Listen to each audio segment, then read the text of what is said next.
তৃতীয় দিনের মতো আজকেও আপনাদের ঈদ মুবারক জানাচ্ছি। এই যে আলু ভর্তা, ভাত, আর এখানে ডিম ভাজি। আমি এর জন্য ডিম পোচ আর আমি আলু ভর্তাটা করে নিই। আর সেই সাথে এই যে দেখুন ডিম ভাজি তো আছেই, আলু দিয়ে বড়ি দিয়ে আর এটা দিয়ে রান্না করবো। সেই সাথে যে দেখতে পাচ্ছেন এই যে এখানে মাংস আমরা টুকরো করা হয়নি, কারণ আমরা বেশিরভাগই মাংস খালে 4 ফাড়া করে রেখে দিই। হয়ে গিয়েছে আমার বড়ি দিয়ে, আলু দিয়ে, সজনে ডাঁটে দিয়ে। বিসমিল্লাহির রহমানির রহিম। এই তো হয়ে গেল আমার মুরগির মাংস। এমনি আপনাদের ভাইয়া এই যে ছোট্ট জায়গা হয়ে গিয়েছে, তবু কোনো কিছুই মানে ওর ইচ্ছে মতো হয় না। ভাইয়া যেটা দেবে সেটাই মনে করে যে ভাইয়াটাই হয়তো মজা। মানে ঈদের পরে বাজারে যা হয় বোঝেনি তো, ঈদের পরে এখন সবই হালকা পাতলা উঠবে। জন্য একটু সবজি আমি এসেছি, পুঁই শাক নিয়ে আসালাম, লাউ নিয়ে আসালাম, আর এই যে ফ্রেশ একটা কেটে রাখবো। ময়লাটা বের করে নেবো খালি। মেয়ে বলতে গেলে কি প্রত্যেকটা আবদার আপনাদেরকে মানতে হবে।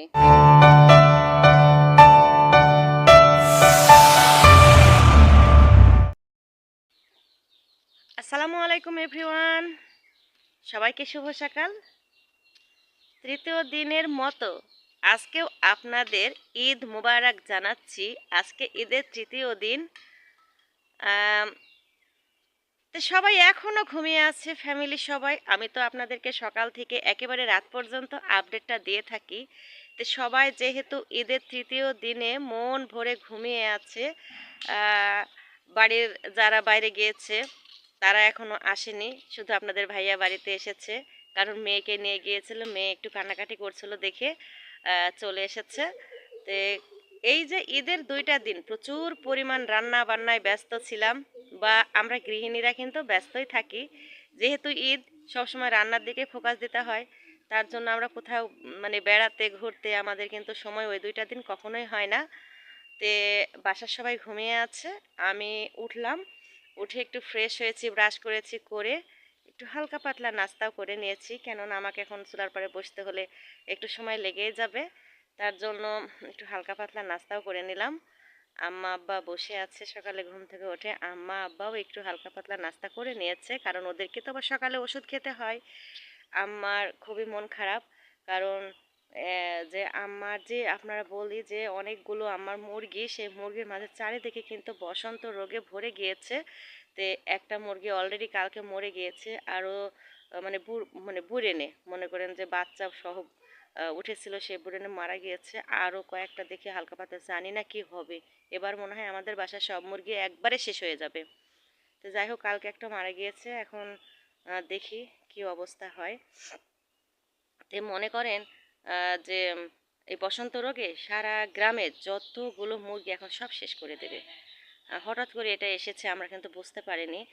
আমরা তো প্রথম অবস্থায় রানী ভ্যাকসিন দিয়ে থাকি ছোট বাচ্চাগুলোকে, এবং আমরা ঘরোয়াভাবে, পারিবারিক ঘরোয়াভাবে আমরা কিন্তু একটা ট্রিটমেন্ট করে থাকি বাচ্চাদেরকে।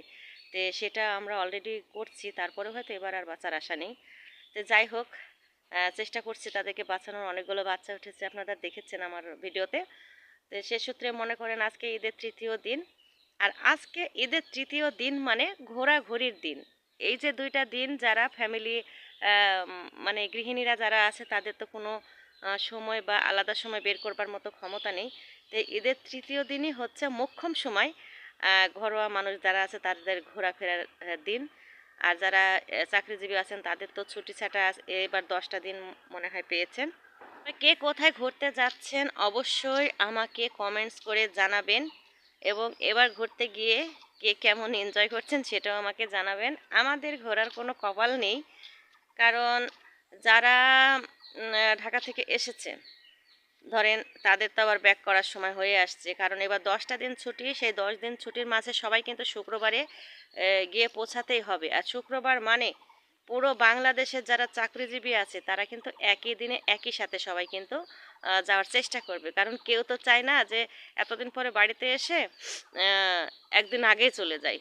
ঠিক আছে, সবাই কিন্তু শুক্রবারের দিনেই যাওয়ার চেষ্টা করবে। তে বাড়িতে এতে থেকে, ঢাকা থেকে আসার সময় যে সমস্ত ধরেন কাপড় চোপড় এনেছিল আপনাদের ভাইয়া, আজকে সেগুলো ধুতে হবে, পরিষ্কার করে নিতে হবে, তার জিনিসপত্রগুলো গুছিয়ে রাখতে হবে। এবং যেদিন যাবে, কারণ আপনাদের ভাইয়া তো বাসায় একা একা খায়, নিজে রান্না করে খায়, তার জন্য অনেকগুলো রান্না বান্না করেও তাকে কিন্তু প্যাকিং করে বা বাটিতে ভর্তি করে দিতে হবে, যেন 2 দিন গিয়ে খেতে পারে। কারণ সঙ্গে সঙ্গে গিয়ে রান্না বান্না করবার তো সময় তার থাকে না।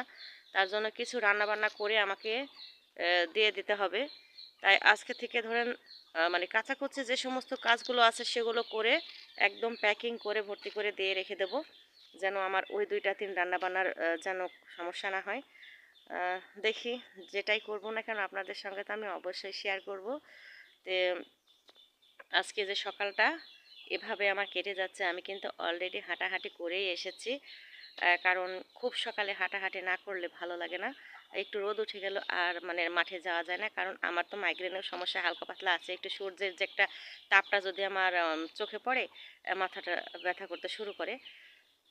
তে মনে করেন ঘুরে একবারে চলে এসেছি। এখন গিয়ে কালকে মনে করেন আপনাদের ভাইয়া বাসায় এসেছে, তো অনেকগুলো ভাত রান্না করা ছিল, সেমাই ছিল, নুডলস রান্না করেছিলাম। আবার আমি ঈদের দ্বিতীয় দিনে বিকেলে নুডলস রান্না করেছিলাম। তারপর সব কিছু আছে, তো ভাবছি মাংসের তরকারি আছে 2 রকমের।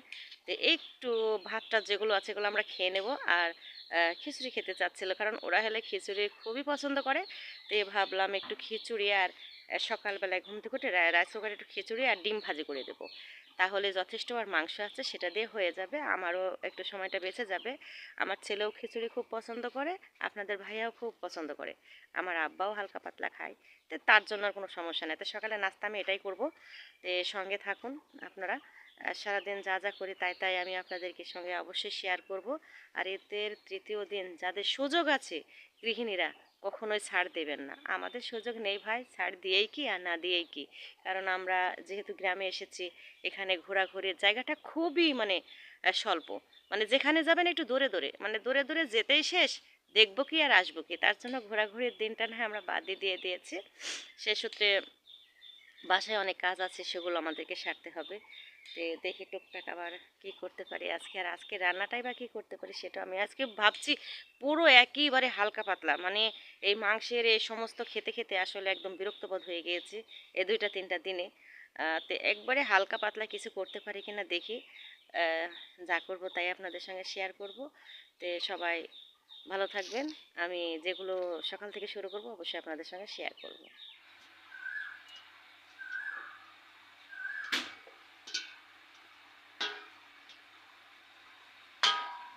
ভেবেছিলাম খিচুড়ি রান্না করব আর ভাত ছিল। ভাবলাম যে আপনাদের ভাইয়া এই নতুন আলুর ভর্তা খেতে চেয়েছে। তো তার জন্য ভাবলাম তাহলে ডিম ভাজি, আলু আর অনেক যেগুলো তরকারি আছে এগুলো দিয়ে ভাত দিয়ে আবার বসাই। তো তাই ভাত বসিয়ে দিয়েছিলাম।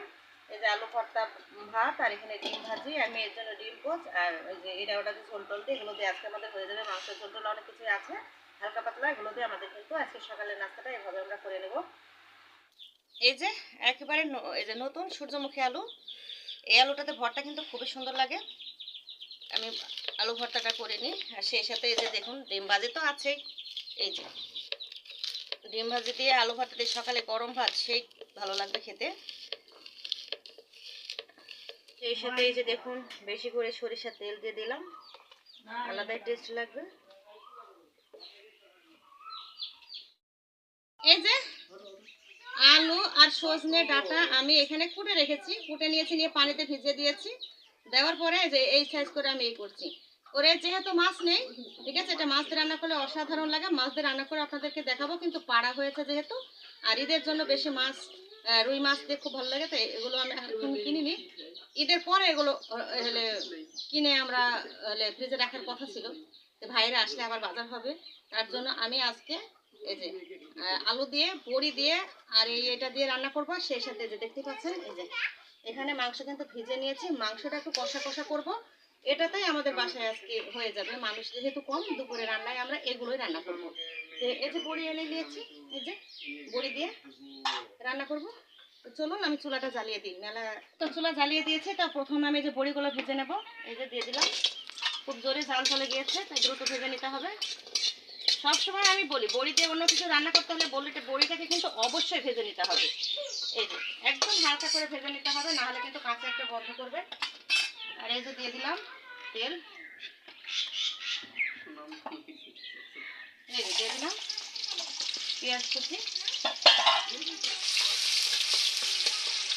আর এখানে আমি কাঁচামরিচ, জিরে, ধনে আর রসুন আর হালকা একটু পেঁয়াজ দিয়ে কিন্তু বেটে নিয়ে নিয়েছি, কারণ কাঁচামরিচটা এই সজনে ডাঁটাতে লাগবেই, কারণ সবজি জাতীয়তে কিন্তু কাঁচামরিচ অবশ্যই দিতে হবে, তা না হলে কিন্তু শুকনো মরিচের গুঁড়া দিলে ছান ছান করবে, তার জন্য কাঁচামরিচ অবশ্যই দিতে হবে।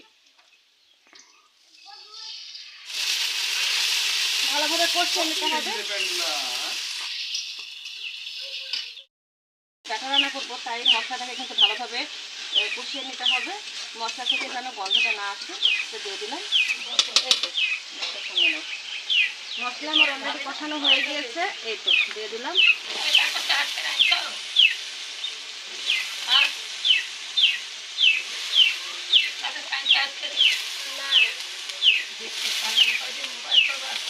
একেবারে সজনে ডাঁটা কচি, মানে একবারে নরম, তার জন্য আমি বড়িটা একসঙ্গে দিয়ে কিন্তু কষিয়ে নেব। এই যে বড়িগুলো আমি দিয়ে দিলাম, দিয়ে মশলার সঙ্গে একসঙ্গে কিন্তু কষিয়ে নেব। গ্রামের এই সমস্ত জিনিস কিন্তু সব নিজ নিজ গাছেই পাওয়া যায়, এগুলো কিনতেও টাকা লাগে না। গ্রামে এক সিজন করতে করতে প্রত্যেকটা সিজনে একটা না একটা তরকারি হতে থাকে, আর মনে করেন বাজার মুখে খুব কমই যাওয়া লাগে। গ্রাম এজন্যই খুবই ভালো। এই তো কষানো হয়ে গিয়েছে, এবার পানি দিয়ে দেবো। এই যে যেহেতু একেবারে নরম আর আলুও নতুন, তার জন্য এই যে পানিটা একেবারে কম করে দেব, যেন অল্পতে ঝোলেই কিন্তু ভালো লাগে, হালকা হালকা ঝোল রাখবো মাখা মাখা করে। আর সেই সাথে এই যে এখানে আমি মাংসটা আমরা টুকরো করা হয়নি, কারণ আমরা বেশিরভাগই মাংস খালা 4 ফাড়া করে রেখে দিই, আর যখন রান্না করি সেই সময় কুটে নিই। এই যে এবার আমি মাংসটাকে টুকরো করে কুটে নেব।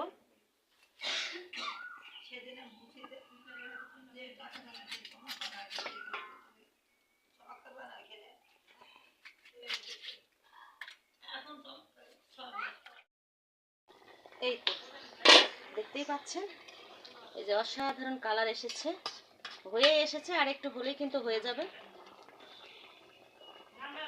এই যে এবার আমি এই যে মাংসটা এখন ধুয়ে নেব, ওটা আমার শেষ। এখন একটা একটা করে 2 থেকে 3 বার করে বেছে বেছে ধুতে হবে, কেননা এটা হচ্ছে ফার্মের মুরগি, ফার্মের মুরগি সবসময় একটু বেছে বেছে ধুয়ে নিতে হয়।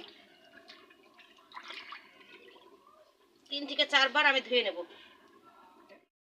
এই তো আমি এখানে মুরগিটা ধুয়ে একদম ফ্রেশ করে নিয়েছি, ওদিকে ওই তরকারিটা হয়ে এসেছে, এখন আমি ঢেলে নেব। আর সেই সাথে একটু ঝট করে আমি বাটা ঘষা করে নেব। আমি ঈদের রান্নাও কিন্তু সব নিজে হাতে পাটাই বেটে কিন্তু রান্না করেছি, ঠিক আছে? তো আজকে তার ব্যতিক্রম হবে না, আমি একটু ঝট করে বেটে নিই। এই তো আমি জিরে আর ধনেটা বেটে নেব। এই তো হয়ে গিয়েছে আমার বড়ি দিয়ে, আলু দিয়ে, সজনে ডাঁটা দিয়ে ঝোল। এই তো রান্না করে ফেলেছি, আর ভাত আমি রাইস কুকারে দিয়ে দিয়েছি।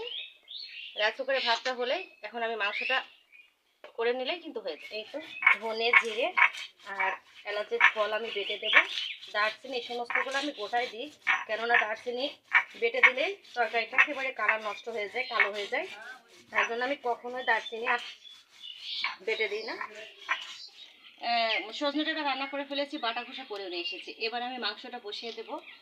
ভাবলাম যেহেতু সবার এই যে গরুর মাংস খেয়ে সবাই একটু গ্যাস গ্যাস ভাব করছে, তাই আমি ভাবলাম যে একটু কাঁচামরিচটা বেশি দিয়েই কিন্তু আজকে আমি রান্না করবো মাংসটা, তাই কাঁচামরিচ আমি কেটে দিয়েছি একটু বেশি করে। তো আমি সব মশলা এক জায়গায় করে নিয়েছি একটু তাড়াহুড়ার কারণে। জিরে, ধনে, তারপরে পেঁয়াজ, রসুন, এলাচের ফল, দারচিনি এবং তেজপাতা, এগুলো একসঙ্গে নিয়ে নিলাম, নিয়ে দিয়ে দিলাম।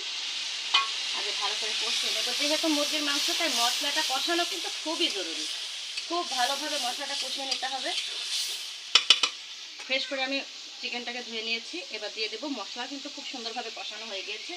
এই যে দেখুন, কাঁচামরিচ এবং শুকনো মরিচ দুটোকে মিলেই কিন্তু আমি চিকেনটা রান্না করছি, যেন ওই যে ঝাঁঝালো যে একটা ভাব সেটা যেন না থাকে। ভালোভাবে যতক্ষণ মুরগি থেকে পানি বের হবে ঠিক ততক্ষণ পর্যন্ত আমি মুরগিটাকে কষিয়ে নেব। আমি এক্সট্রা কিন্তু কষানোর জন্য পানি দেবো না। কাঁচামরিচ আর শুকনো মরিচের সংলগ্নভাবে দেখুন কেমন একটা কালার এসেছে। আমি চাচ্ছি এত টকটকা কালারের দরকার নেই, আমার এমন কালারটা হলেই যথেষ্ট। কেননা এদের খাবার টাবার সবারই কিন্তু গ্যাস হবে, এটা বাস্তব, চাইলেও হবে না চাইলেও হবে। তার জন্য আমি এখনকার এই যে রান্নাগুলো একটু কাঁচা মরিচ অবশ্যই আমি অ্যাড করবো, যেন ওই গ্যাসের যে একটা ভাব, জ্বলানো একটা ভাব, সেটা যেন না হয়। তার জন্য আজকে মাংসটা একটু সবুজ সবুজ ভাব হবে, লালের সাথে কিন্তু সবুজ ভাব হবে। মাংস কিন্তু একেবারে কষানো হয়ে গিয়েছে, ঠিক না? এই যে মাংস কষানো হয়ে গিয়েছে, যে তেল বের হয়ে এসেছে, তো সামান্য পরিমাণ আমি ঝোল দিব, যেন একটু কষা কষা হয়। আমি সব সময় মাংস বলেন, খিচুড়ি বলেন, গরম পানি দিয়ে থাকি, তাহলে টেস্টটা কিন্তু বজায় থাকে। আর মাংসের টেম্পারেচার কষানোর সময় আর পানির হেলে টেম্পারেচার এক সমান থাকলে মাংসটার টেস্টটা কিন্তু নষ্ট হয় না। আর আপনি কষানো পানিতে যদি আপনি ঠান্ডা পানি দেন, তাহলে কিন্তু টেস্টটা অবশ্যই একটু না একটু ঘাটতি থাকবে। পানি দিয়ে থাকি যেন টেম্পারেচার সব সমান থাকে। এই তো মাংস আমার অলরেডি হয়ে গিয়েছে, এইটুকুন ঝোল আমাকে রাখতে হবে, তা না হলে খাওয়া হবে না। তার জন্য এইটুকু ঝোল আমি রেখে দিলাম। বিসমিল্লাহির রহমানির রহিম। এই তো হয়ে গেল আমার মুরগির মাংস। আমি আজকে ছোট ছোট করে টুকরো করেছি। এই যে এটা দেখতে পাচ্ছেন, সব রান্না ক্লিয়ার করে নিয়েছি। তে ভাবলাম রান্না যেহেতু এখানেই শেষ, আর আজকে একটু ঠান্ডাও আছে, তার জন্য আমরা এখানেই দুপুরের রান্নার খাবার টাবারগুলো সব আমি রেডি করে নিয়েছি। এখানেই বসে আমরা আজকে দুপুরের খাবারটা খেয়ে ফেলবো ভাবছি, আবার টেনে টুনে নিয়ে যাচ্ছে এখানে খেয়ে ফেলবো। তার জন্য আমি সব এখানেই গুছিয়ে নিয়েছি, সবাই মিলে আজকে এখানেই আমরা দুপুরের খাবারটা খাবো। এই তো আমি একে একে ভাত এখানেই আমি খুলে দেব। একটু ঠান্ডা জায়গায় খেয়ে আমরা চলে যেতে পারবো, তাহলে রুমে গিয়ে আর ঝামেলা হবে না। এই তো ভাত বেড়ে দিচ্ছি। আব্বা ঘুমিয়ে গেছে, আব্বা ঘুম থেকে উঠলে তারপর আব্বা খেতে দেবো। এই যে ইন্নি বুড়ির অল্প একটু ভাত, যদি খেতে পারে তাহলে তো ভালোই। আর এই যে মাংস আমি এখানে উঠিয়ে দিলাম, যার যতটুকু লাগে সে নিয়ে নেবে। এই তো থাকলো। আর এই যে এটা হচ্ছে, এই তো দেখতে পাচ্ছেন, এই যে সবাই মিলে এখানেই কিন্তু আমরা খেতে বসে গিয়েছি। এই যে ইন্নি আপনাদের ভাইয়া, এই যে ছোট্ট জায়গা হয়ে গিয়েছে, তবু খাওয়া দাওয়াটা এখানে করে নিলাম, না হলে রুমে গিয়ে এখন সব ঝামেলা টানাটানি, এই জন্য এখানে খেতে দিয়েছি। তো আব্বা বসে আছে একেবারে খাওয়া দাওয়া করে, আর আপনাদের ভাইয়া আর আমার মেয়ে গিয়েছিল, আমি গোসল করতেছিলাম খাওয়া দাওয়া করে, আর ওরা গিয়েছে বাজারে। আর এই যে দেখুন দুষ্টু পাখি, ফুপুর দেওয়া গিফট ড্রেস পরে এই যে আসছে, এবং বাজার করতে দিয়েছিলাম। এখন খালি সবজি খাবে, তার জন্য নিজের ইচ্ছা মতো বাজার করেছে। কি কি কি কি বাজার করেছে, কি কি বাজার করেছে? আইসক্রিম। ও আল্লাহ, এই যে কি বাজার করেছে? ভাইয়া, হ্যাঁ ওইটা আমার ছেলের। দাও দাও দাও দাও দাও। ওই যে দেখুন সবসময় খালি ভাইয়ারটা টানাপাড়া করে, খালি ভাইয়ারটা। কোনো কিছুই মানে ওর ইচ্ছে মতো হয় না, ভাইয়া যেটা দেবে সেটাই মনে করে যে ভাইয়ারটাই হয়তো মজা। আমার কই, আমার কই, এটা একটু ভাইয়ের কাছে নিবা। আমার কই, এটা কেমন নিবা ভাইয়ের কাছে?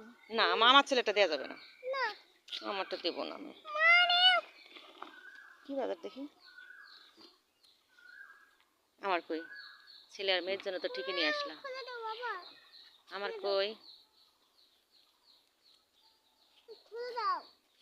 আচ্ছা রুমে চলো, বাসায় চলো, বাসায় চলো, বাসায় চলো। এই যে চলে এসেছে বাজার করতে। এই একদিন যেটা থাকবে, শুধু খালি বলবে সবজি রান্না করে দাও, সবজি দিয়ে মাছ টাছ। এটা কি কফি? এই যে কফি। এই যে দেখুন, কফির জন্য সব পাগল, কফি না হলে চলেই না। মাথা খালি চা, মানে কি বলবো, ওরা নিয়ে আসে আর আমার বিরক্ত, কেননা আমাকে যে বানাতে হয়, ওদের তো বানাতে হয় না। দেখি ওই মাশাআল্লাহ পুঁই শাকটা সেই সুন্দর, এখন পুঁই শাক খুবই ভালো লাগবে। দেখি দেখি লাউটা কেমন, কচি লাউ। হ্যাঁ এই কচি লাউটারই দরকার, মাছ দিয়ে লাউ। লাউ মাছ, হ্যাঁ এখন গরমের সময় মাছ দিয়ে লাউ। ওইটার উপর রাখো, মুরগির মাংস। আচ্ছা তারপরে এই যে মানে ঈদের পরে বাজারে যা হয় বোঝেনি তো, ঈদের পরে এখন সবই হালকা পাতলা উঠবে। ঈদের পরে মাছ একটা পেয়েছে, এইটাই মনে করেন যে হালকা পাতলা করে খালি রান্না করব। এখন এই সজনে শাক দিয়ে রান্না করব। আর দুপুরে খাওয়া দাওয়া শেষ করেছি, করে আপনাদের ভাইয়া সবজি দিয়ে মাছ খুব পছন্দ করে, তার জন্য তো কয়েকদিন পরে চলেই যাবে। মাংস টাংস খেতে খেতে কিন্তু বিরক্ত হয়ে যাচ্ছি।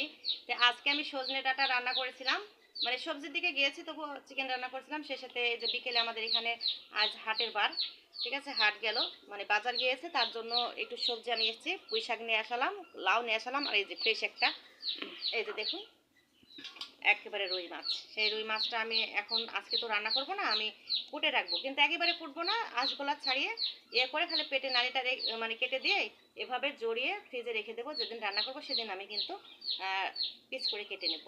চলুন কুটে নিই তাড়াতাড়ি, কারণ গোসল করেছি তো ভালো লাগবে না। এই তো আমি এভাবে খালি আঁশটা ছাড়িয়ে নেব। বটিতেও কিন্তু ধার চলে গিয়েছে, বটিটা এবার কিন্তু পুড়িয়ে নেব, না হলে আর এতে কাজ করা যাচ্ছে না।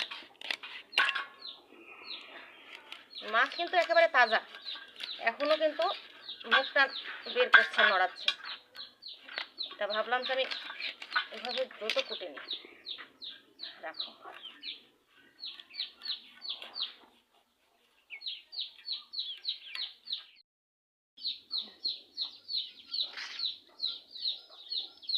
ওরে বাবা রে বাবা, সারাদিন হাতে রান্না করে হাতের কবজি টবজি খুব ব্যথা, কোনো কিছু কাটতে গেলেও কিন্তু বিপদ।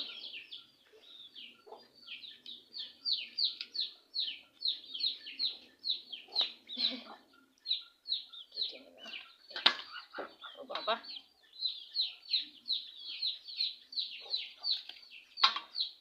আর এই যে দেখুন আমি এইভাবে শুধু পেটটা কেটে রাখবো, ময়লাটা বের করে নেব খালি। আর এই যে দেখুন এপাশে আমার মেয়ে বাবাকে দিয়ে দড়ি নিয়ে এসে, দেখাও এমনি দেখাও, এই যে দড়ি নিয়ে এসেছে, এখন দোলনা টাঙাবে। ওই দড়ি খালি ছিঁড়ে পড়ে যায়, তার জন্য বাবার সঙ্গে গিয়ে দোলনাটা টাঙিয়ে নেবে। এই যে এভাবে করে ময়লাগুলো বের করে রাখবো, রাখলে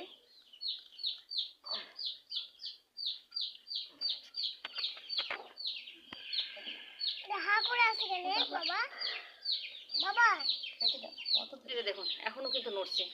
এভাবেই আমি ধুয়ে একে ফ্রেশ করে রেখে দেবো, আর যেদিন আমি রান্না করবো সেদিনই কেটে নেবো। তা না হলে একবারে টুকরো করে কাটলে না ফ্রিজের থেকে একদম টেস্টটা নষ্ট হয়ে যায়। এভাবে রেখে দেবো ধুয়ে।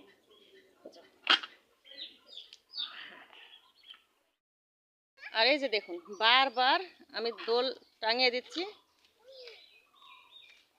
ছিঁড়ে যাচ্ছে, এই জন্য এই যে দড়িটা কিনে এনে এই যে দেখুন এখন সারাদিন বাবাই বসে বসে দোল খেলা। দেখুন দেখতে পাচ্ছেন, সারাদিন এই মেয়ের সঙ্গে এগুলো করা লাগে, ঈদ মানে সারাদিন ওকে এগুলো। আর এই যে কফি খাচ্ছে আর দোলনা চড়ছেন, তাই না? মানুষের কাজ নাই, সারাদিন আপনার পিছনে বেড়াতে হবে। মেয়ে বলতে গেলে কি, প্রত্যেকটা আবদার আপনাদেরকে মানতে হবে, মেনে নিতে হবে। এই যে দেখছেন ছোট থেকে বাবা ভাইয়ের মায়ের এইভাবে আদর করে মেয়ে মানুষ করে, আর এই মেয়ে মানুষ বিয়ে দিয়ে দিলে তখন আমাদের আর কোনো কিছু থাকে না। তখন এই যে কিছু দুষ্ট মানুষ আছে, তারা এই মেয়েগুলোকে, এত আদরের মেয়েগুলোকে প্রত্যেকটা মুহূর্ত কষ্টে কষ্টে রাখে। একটা বাবা একটা ভাই একটা মেয়েকে কি না কষ্ট করে যে ঠিকভাবে প্রত্যেকটা আবদার এভাবে পালন করে এবং এভাবে একটা মেয়ে মানুষ করে। আর সেই মেয়েকে যদি মানুষের মূল্য না দিতে জানে, মেয়ে মানুষের মূল্য এগুলো দেখেই বুঝতে পারবেন যে একটা বাবা একটা মেয়েকে কতটা ভালোবাসলে প্রত্যেকটা আবদার মেনে নেয়, একটা ভাই কতটা কষ্ট করে একটা বোনকে এইভাবে মানুষ করে। যারা বোঝে কখনো মেয়ে মানুষকে কষ্ট দেয় না এবং খাওয়ানো পরানো স্বার্থের মধ্যে যেটুকুই থাক না কেন খুশি রাখার চেষ্টা করে। যে এইভাবে বিয়ের আগে মেয়েরা খুশি বাবা ভাই মায়েরা রাখে, আর বিয়ের পরে সে মেয়েটার কতই না অত্যাচার অবিচার চলে।